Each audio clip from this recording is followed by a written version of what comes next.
Bankruptcy and foreclosure on your home. A frightening thought, isn't it?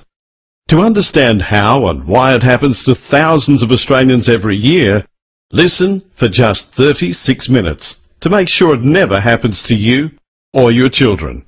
I am the Constitution of the Commonwealth of Australia. I am the most important document in this land. Without me, all other contracts and agreements are worthless bits of paper.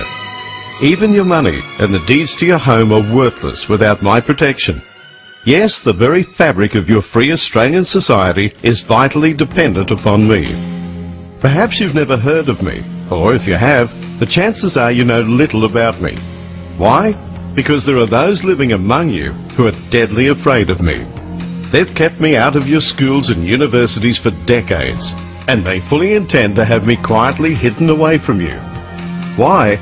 Because I am the rule of law, the moral law, and not the rule of men. Listen to my story. Although I was born in July 1900, my original ancestor was carved in stone on Mount Sinai 3,500 years ago. Those 10 commandments have remained unchanged throughout the centuries, and not one word will ever be changed. Jesus brought those 10 rules together perfectly in 2 simple commandments in the New Testament. If you love the Lord your God and love your neighbour as yourself, then you break no laws. That is the true meaning of those words. You are not under the law unless you break the law. If you do not break the rules of the road, you're not subject to them.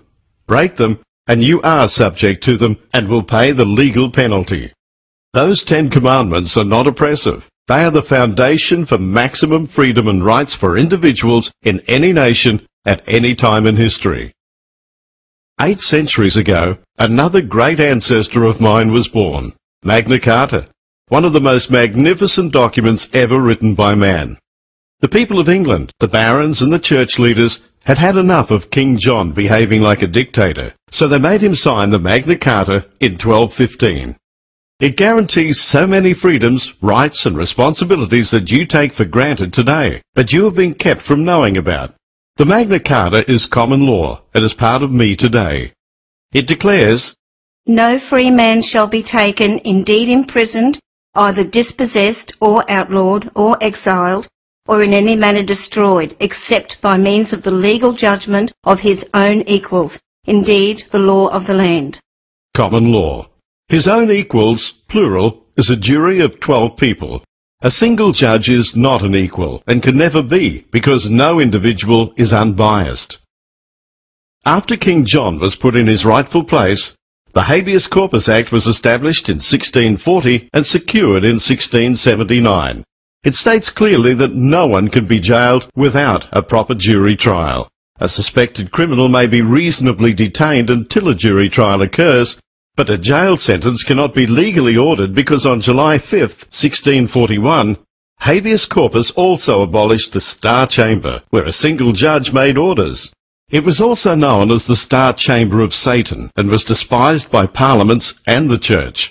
It was outlawed for 400 years because of its anti-Christian procedures, but in 1975 it was re-established in Australia disguised as the family court. More of that shortly. The Bill of Rights was written into law in 1688 with additional protections. It is part of me today. It is common law. In 1899, I was adopted by the Australian people in a referendum, and I became your most important deed in 1900. I became well known in your homes, and you knew that my rules apply to everyone, no exceptions. I was taught in your schools and universities up to 1975. I am drawn from the very best of the tried and tested wisdom of the centuries for the rule of law for any nation, not the rule of greedy men who have no allegiance to anyone but themselves. I am written in simple English in numbered sections dealing with various areas of your life and your culture. Read me. I am straightforward and easy to understand. You can download me from this CD into your own computer and print copies for your computerless friends to read and get to know. Since 1900, there have been amazing changes in technology, and whether you drive a horse and buggy or the latest supercar, human nature does not change. Those wise men who hammered out my words over the centuries knew this, and they allowed for it. Yes, I can be changed, but only by a majority of you, my people, in a majority of states, in a referendum. And this includes the so-called laws of local councils. They call them ordinances. Yet they continue to illegally create new laws and bylaws without your knowledge or consent. That includes any laws that tamper with your food, your water supply, or even daylight saving. In September 1988, they tried to sneak a new law through which would give local councils the power to make new laws as they pleased. This was rejected by you, my people, in that referendum. Any council laws that conflict with common law are illegal. No one, not even a policeman, may legally enter your property without your consent or a proper judiciary order. If anyone says they're authorised by a town council, that is a lie. No council, no government department, nor any private organisation can authorise one person to make a rule over another. Those counterfeit policemen and women have no legal authority over you, no matter who they say they work for. So if they do enter your property, threaten you in any way, or try to take anything which is legally yours, have a video camera ready and record it. They hate it. Remind them that an order by a single magistrate is not a judiciary order. It is illegal because it is a violation of common law in the Criminal Code Act 1995, Section 268(10). Any council laws that conflict with common law are illegal. Proper rules are not oppressive. They're there to protect freedoms. Before we play golf, we all agree to abide by the rules. The ball should be played where it lays, is to be obeyed by everyone. But that rule could be changed, providing we all agree before we play. And so it is with me. There have been minor changes that have been approved by you, the majority of people in a majority of states. But they were minor issues that gave governments no increase in power. Since 1900, they attempted to get more power over you 46 times. But through national referendum, you rejected 40 of them. Did you know that in 1932, the Tasmanian government tried to abolish itself and hand over control to Canberra? The wise Governor-General said, "You can't do that. You must ask the people first." You, my people, said no, and a new government was elected. Did you know that in 1975, your Prime Minister, Gough Whitlam, attempted to defraud Section 83 regarding the nation's money supply? The wise Governor-General said, "You can't do that. You must ask the people first." You, my people, said no. The Prime Minister was sacked, and you, my people, endorsed the Governor-General's action. You elected a new government with a landslide majority. The wisdom and dignity is within the office of the Governor-General, who acts on behalf of your non-biased umpire, the Sovereign of the Commonwealth, who cannot be bribed. Now you know why wannabe Republicans seek to abolish our Queen. And don't be deceived by judges and solicitors who will try to tell you that I am not valid today. That is a deliberate lie, and the High Court says so. In 1996, the High Court of Australia, the highest court in the land, Section 71, in what is called the Cable Principle, declared that the Commonwealth remains one and indivisible, just as I do, with only one judicial power, not different rules in each state. Did you know that on September 5th, 2006, in that monumental case of Forge versus Australian Securities and Investments, all 7 High Court judges stated unanimously that your Constitution reigns supreme, that's me, and that all other laws and rules are subject to me. So if any laws conflict with me, they are invalid and illegal. Section 109. When a law of a state is inconsistent with the law of the Commonwealth, the latter shall prevail, and the former shall, to the extent of the inconsistency, be invalid. So you see, my people, that I was hammered out over centuries by wise men who foresaw that evil individuals, organisations, local councils, even governments would try to get around me, to fulfil their power lusts and to line their own pockets.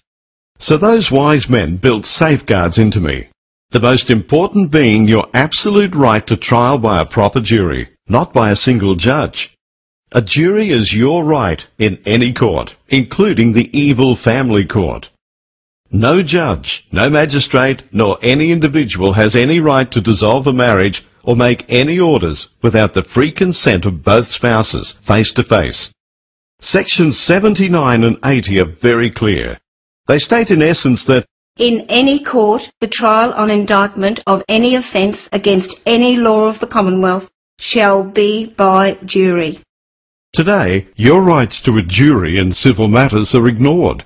But if a criminal offence is identified, you have the right to file a private charge via the Melbourne Magistrates Court.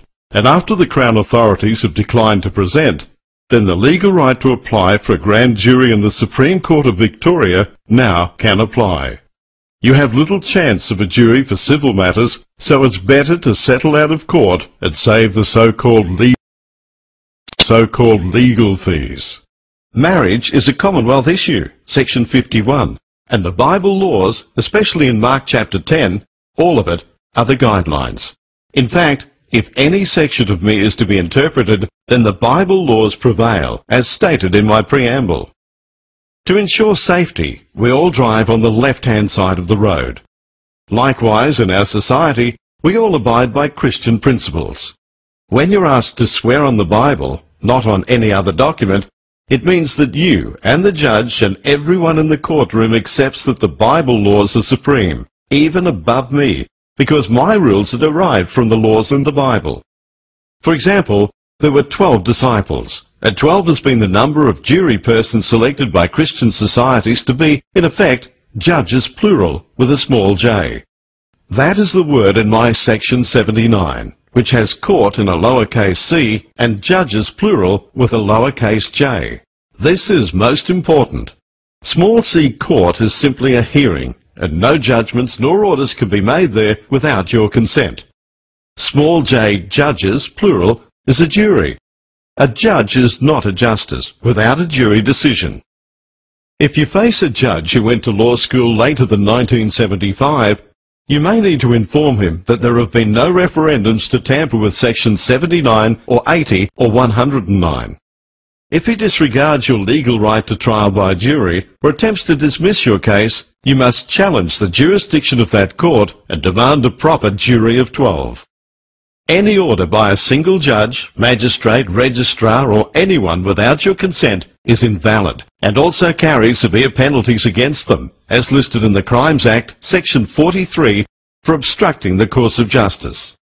Judges and solicitors are deadly afraid of juries and will stop at nothing to keep them out of the courts, even threats of ridiculous fees. And if that doesn't frighten you, they've used force and harassment, off the record of course.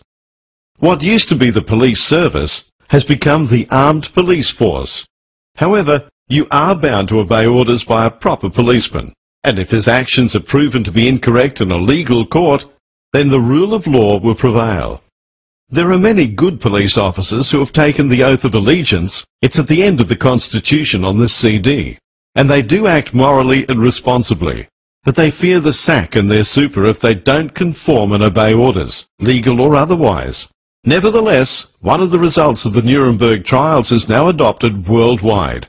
It states that even if you're obeying orders to commit a crime, you are personally guilty of that crime. The judiciary will try to confuse you in legalese language. Some will rant and rave at you, some may ignore you and even attempt to order you to leave the court. But take no notice. Stand up to them and know your constitutional rights. Remind them that the court does not belong to a single judge. It is your court, the People's Court, and has been since 1215. When you go to court, do not go alone. Take a group of friends to witness the proceedings. It is a public court. They have every right to be there. Sections 79, 80 and 109 are most important. Learn them off by heart. 2,000 years ago, the wisest teacher in history challenged the evil judges and lawyers face to face in Luke chapter 11, verses 46 and 52 in your New Testament. Look it up. But their descendants are with us today in every nation. They have not changed their nature nor their plans, only their appearance. Listen to me, my people. I am the rule of law. But those who Jesus rebuked on several occasions seek the rule of men. That means ultimately Republican dictatorship. Now you say that USA is a republic. Yes, it is. But what has prevented it becoming a dictatorship is they have the Second Amendment in their constitution, the inalienable right to bear arms. No dictator can successfully take over a nation while the people are armed. Did you know that in Switzerland and some American counties, you can be fined if you do not have a gun and ammunition in good working order in your home? Switzerland has little crime and no home invasions. In Australia, there are people promoting the idea of Australia to become a republic, but few, if any, have a clue what kind of republic they want. But they do have one thing in common. Their number one objective is to eliminate me, your constitution. Why? Because that is exactly what has been done by every dictator in history. Step 1, disarm the population. Step 2, plunge the nation into impossible financial debt. Step 3, a republic. Step 4, a dictatorship, worse than any that has ever occurred in history. In 1990, Kim Beazley was asked a question in Parliament from Senator Button. Beazley replied, "The United Nations has given the federal government a mandate of ownership for housing, farms, property and business to government control, once the Republic has been proclaimed." So there you have it, the real purpose behind the push for a republic, which will become the worst dictatorship in history. Why? Because of today's money power. Over history, money has been in many forms. Gold and silver, cattle, coconuts, and even rum in the early days here. Money is a far superior system to barter, and there's nothing wrong with lending to invest in a productive profit-sharing venture. But to charge interest on created money is the root cause of all economic problems. How ludicrous it would be if a railway organisation employed a printer to print their tickets, and the printer says, "Because I created these tickets, I own them, and I will lend them to you at face value plus interest." You say, how ridiculous. But that is exactly the way it is today with the money system. Have you ever heard of a train not running because they didn't print enough tickets? Of course not. But that's just as stupid as saying you can't build roads or schools or whatever we need because we lack the money. We have the materials, the man and machine power and the skills to make it happen. So how can you say there's not enough money when in reality money is nothing more than a sophisticated ticket system? Today, the money or ticket system is 95% computer blips and only 5% notes and coins. It is created and controlled exclusively by the banks. It is the system which causes your problems, the mathematics. If the interest rate is 5% on a $100 loan of new money, then 100 plus nothing does not equal 105, which is the amount the banks demand you pay back. The extra 5 is not created, so the nation as a whole can never get out of debt to the banks. It must keep borrowing more to continue. Mayor Amschel Rothschild was from a family of goldsmith moneylenders and said, "Give me control of a nation's money supply, and I care not who makes its laws." So how did the Rothschilds and others become so wealthy?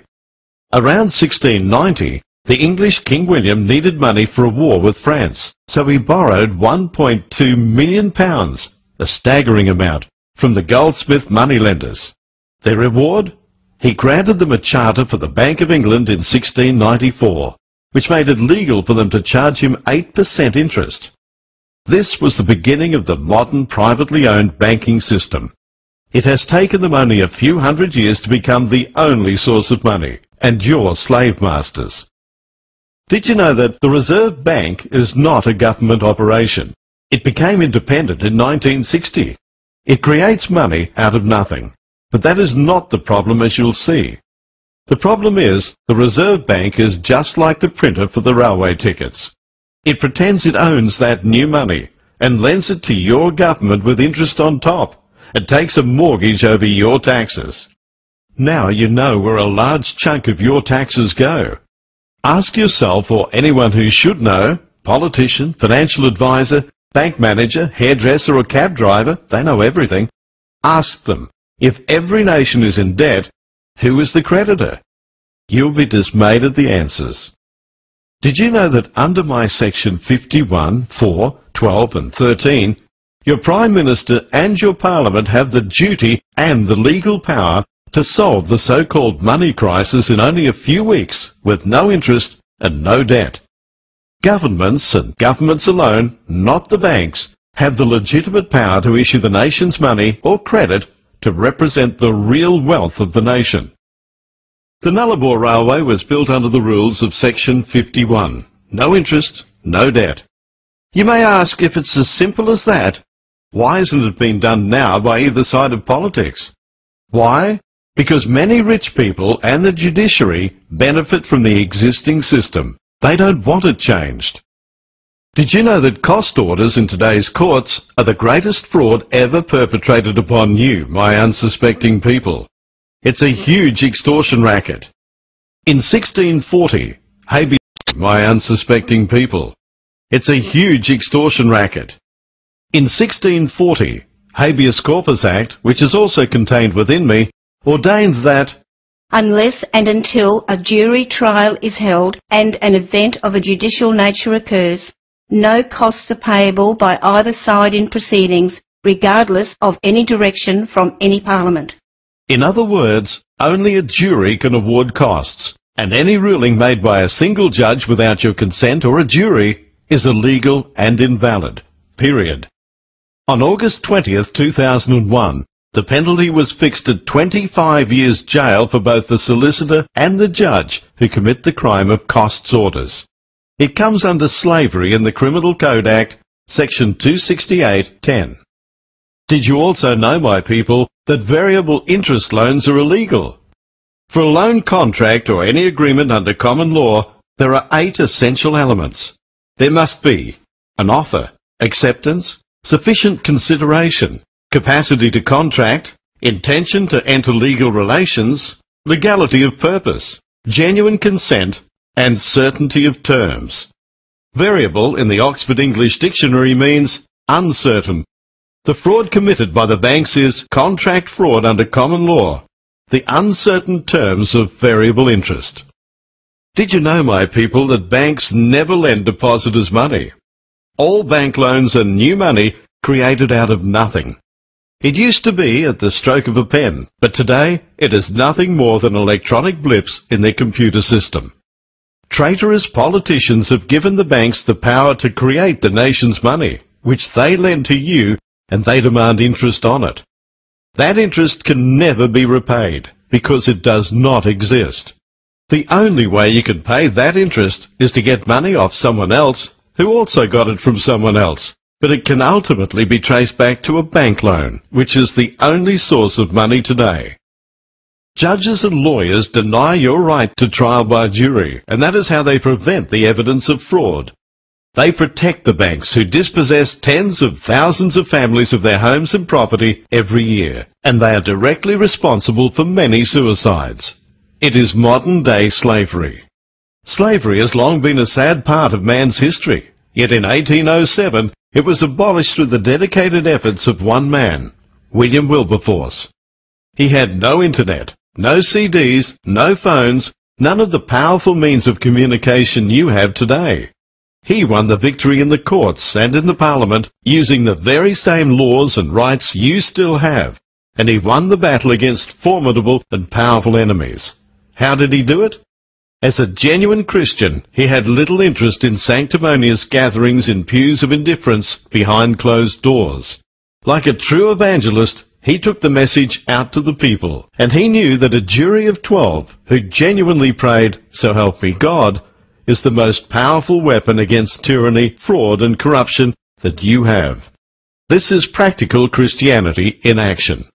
Slavery has been around a long time. It was abolished by the power of God, not by a flash of lightning miracle, but through informed jurors. But did you know that juries also have the power to overrule and abolish bad laws? Yes, and that includes most of the rules found in an insidious document used by lawyers and judges today. It's called the Uniform Civil Procedures Rules. It is an illegal act passed by traitorous politicians without a referendum and ignored by apathetic churchmen. Most of it would be thrown out immediately if exposed to an informed jury.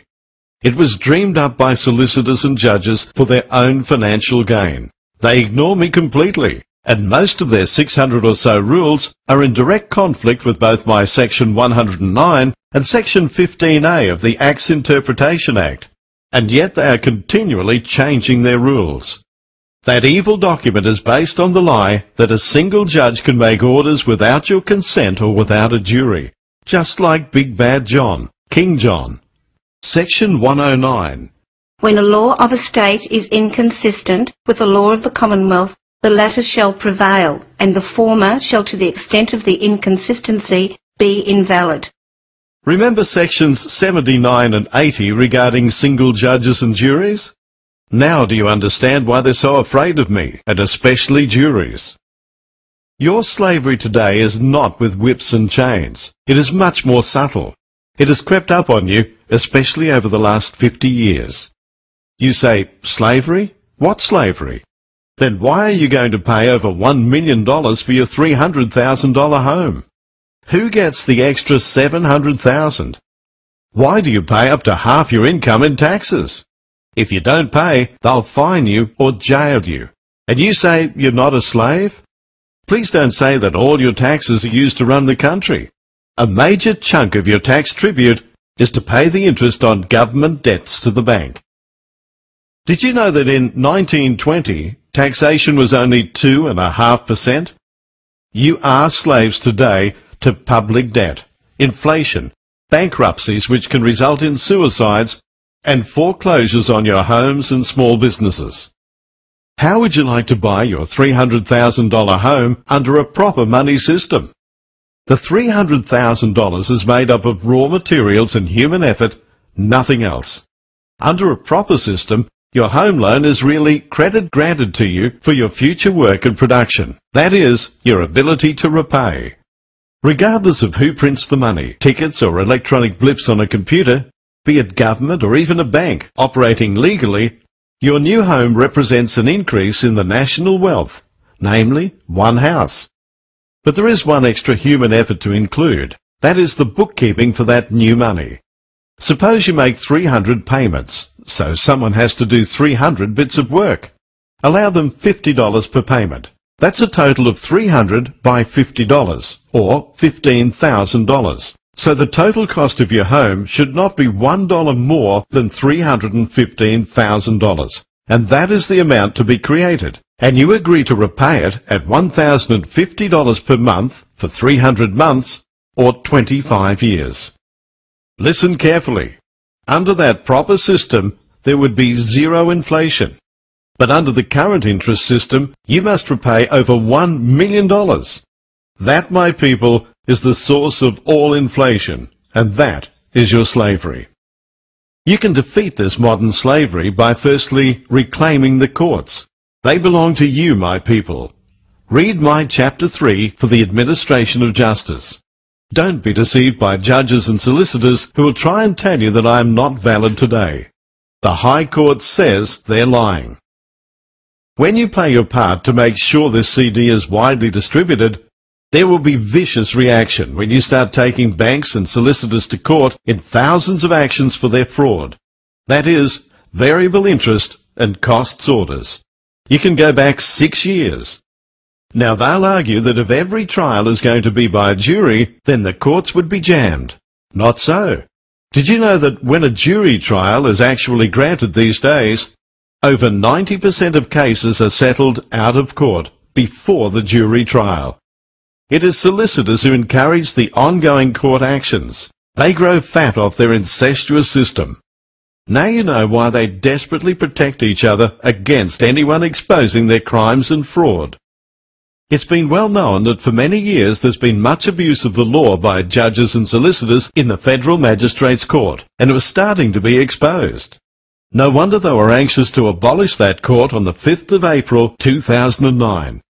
Their story was that it was uneconomic. Yeah, right. Nevertheless, you can expect a lot of lies and attacks against this CD from the media. They will lie, they will distort the facts, and they will rubbish any reform as printing press money, wild inflation or whatever. Of course notes and coins are made on printing presses. They don't grow on trees. Whatever they do, even threats of massive financial crisis, don't panic. It's not a problem, because under Section 51, your government can, in only a few weeks, restore your money system to represent the real wealth, your farms, your minerals, your homes, your transport systems, and much else. Generally, politicians are not held in the highest esteem, but they too have mortgages and children trying to buy a home or get a job. When they get to understand the solution and forget the party politics, they have access to honest experts who know how to fix the money system legally, morally and efficiently.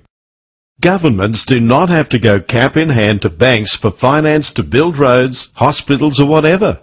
In Section 51(4), 12 and 13, they already have the power to create real money with no interest for government projects. A new road costing... They already have the power to create real money with no interest for government projects. A new road costing $10 million is an increase in the real wealth of the nation. So governments have the right and duty to create that $10 million and distribute it debt-free to pay those who worked to build the road exactly as the Nullarbor Railway was built.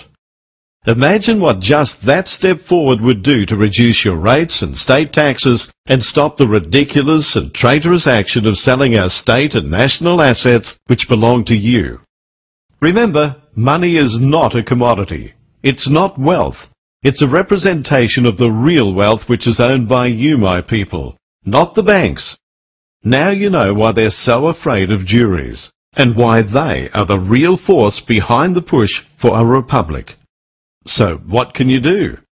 When the Israelites were in slavery, Moses did more than pray about it. He confronted Pharaoh head on, and with persistence and divine help, the Israelites' slavery was ended. Note, God's miracles came after Moses took action. When Fred Hollows is presented with a blind person, he does more than just say, let's pray about it. He uses his God-given gift and operates to restore that person's sight. William Wilberforce did more than just give lectures on the evils of slavery in England. He, an honourable churchman, confronted the slave masters in the courts with juries. Proper courts with juries are the best defence of your freedom and rights. Not long ago, attempts were made to destroy your Australian flag, but the flag cried out to you. All across this great nation, more than 1 million people heard and still listen to the voice of the Australian flag via radio, TV, the internet, cassette and CD. Many heard for the first time what the design of their flag is really all about and what it stands for. Your flag, drenched with the blood of those who gave their lives for you and the freedom you have today. Many listeners wept at the thought of this wonderful part of our heritage being destroyed. It would be like abolishing Anzac. My people, you listened, you rallied. You would not let your flag be torn down or discarded. And today it is more loved and held in greater esteem and awareness than ever before. The voice of the Australian Flag CD was copied and distributed by tens of thousands of caring people, and they squashed much of the anti-flag movement. William Wilberforce defeated the slave masters in 1807.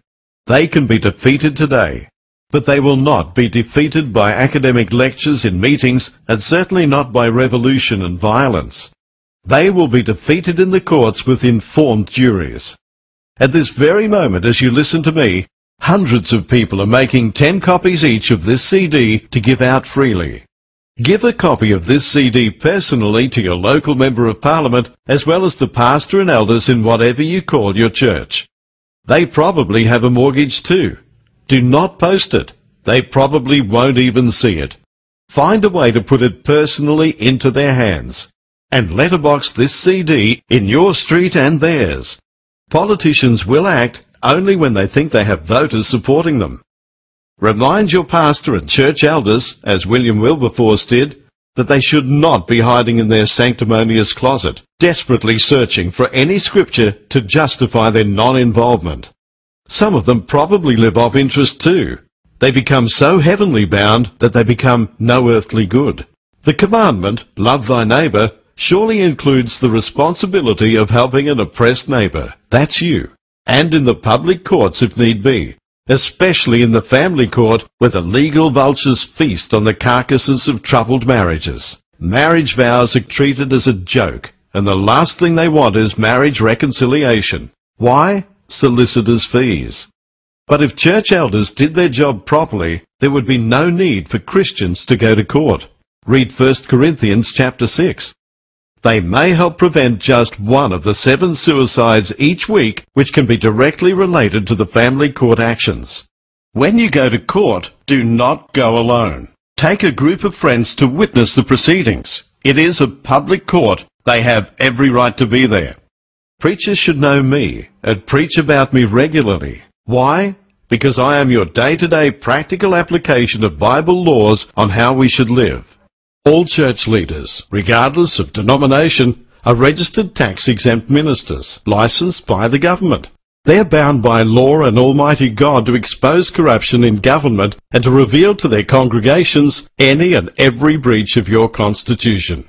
So ask your church leaders, whatever their title, why they've failed to inform the congregation of how, when, and especially why Julia Gillard, John Howard, Kim Beazley, and a host of others, including judges, have been charged with treason and are awaiting indictment by grand jury.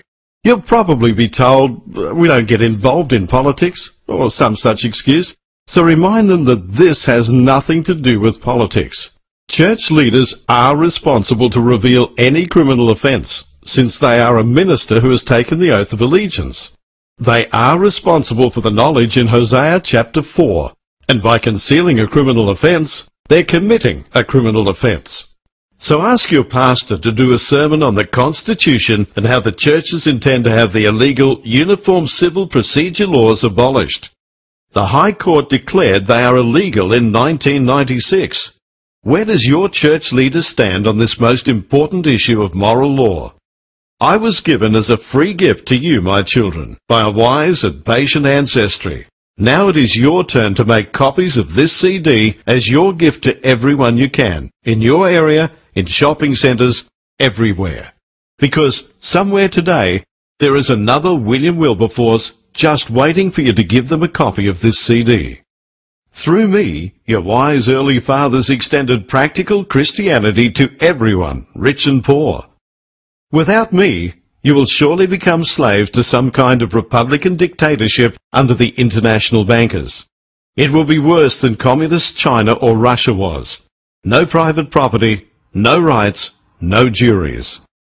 Both the bankers and the judiciary want to become a republic more than anyone else. The judiciary wallow in their power. They fear and hate the rule of law, and they protect the banks who grow rich off you. I've been set in place to protect you against them and anyone who attempts a legal power over you, no matter where you live.